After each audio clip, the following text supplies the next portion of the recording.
Chapter 4: The Man for Others, Christmas and Truth. The doctrine of the incarnation and divinity of Christ is on any count central to the entire Christian message, and crucial therefore for any reinterpretation of it. It is also the point where resistance to reinterpretation is likely to be at its maximum, and where orthodoxy has its heaviest investment in traditional categories.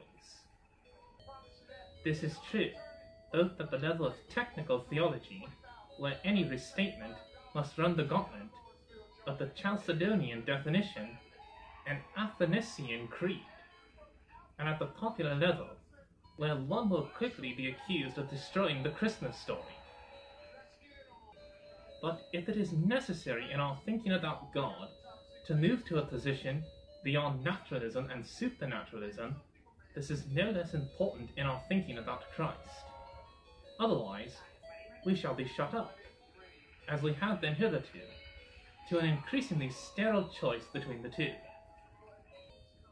Traditional Christology has worked with a frankly supernaturalist scheme. Popular religion has expressed this mythologically, professional theology metaphysically. For this way of thinking, the Incarnation means that God the Son came down to earth and was born, lived, and died within this world as a man. From out there graciously entered into the human scene one who was not of it, and yet who lived genuinely and completely within it.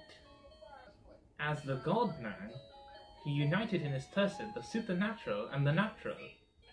And the problem Christology so stated is how Jesus can be fully God and fully man, and yet genuinely one person. The orthodox answer to this problem, as formulated in the definition of Chalcedon, is within its own terms unexceptionable, except that, properly speaking, it is not a solution, but a statement of the problem. But as a correct statement, as a signpost against all heresies, it had, and has, an irreplaceable value. The Christological dogma saved the Church, says Tillich, but with very inadequate conceptual tools. To use an analogy, if one had to present the doctrine of the person of Christ as a union of oil and water, then it made the best possible attempt to do so.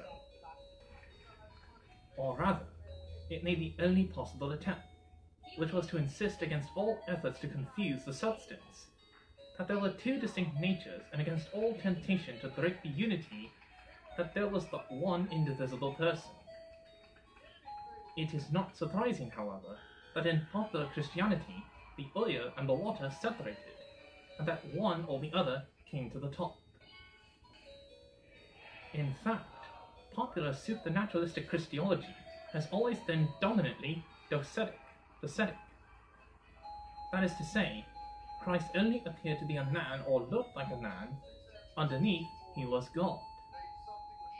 John Wren Lewis gives a vivid description of an extreme form of this in The Working Class Religion, in which he was brought up.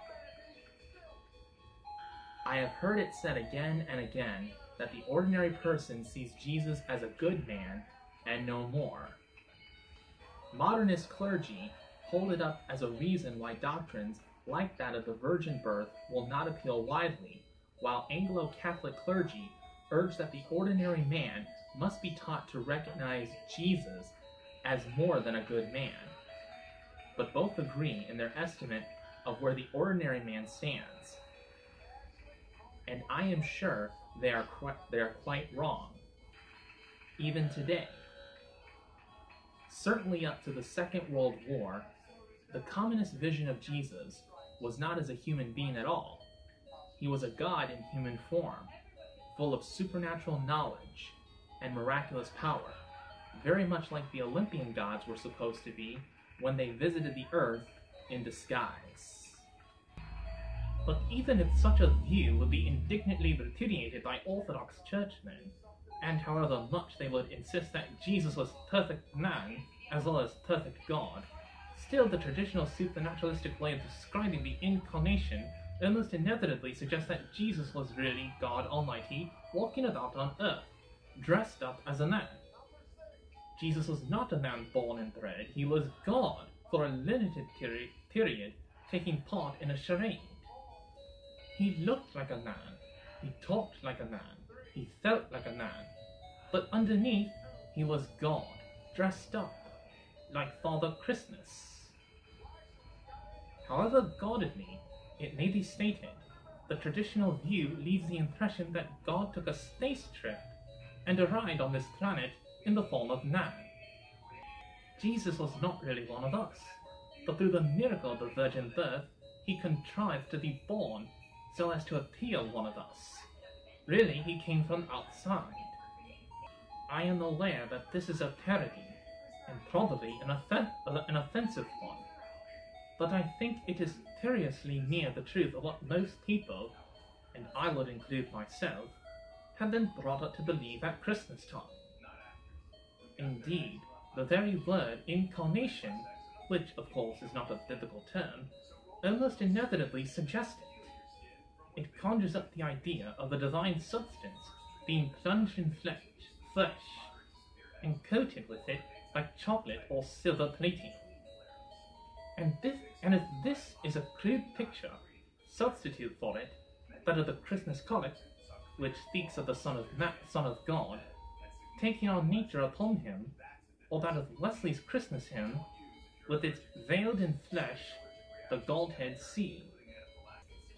But my point is not to ask how far particular expressions of the general trend of thought they present verge on the limits of orthodoxy, but to put the question whether the entire supernaturalistic frame of reference does not make anything but a Christological Tower de force impossible.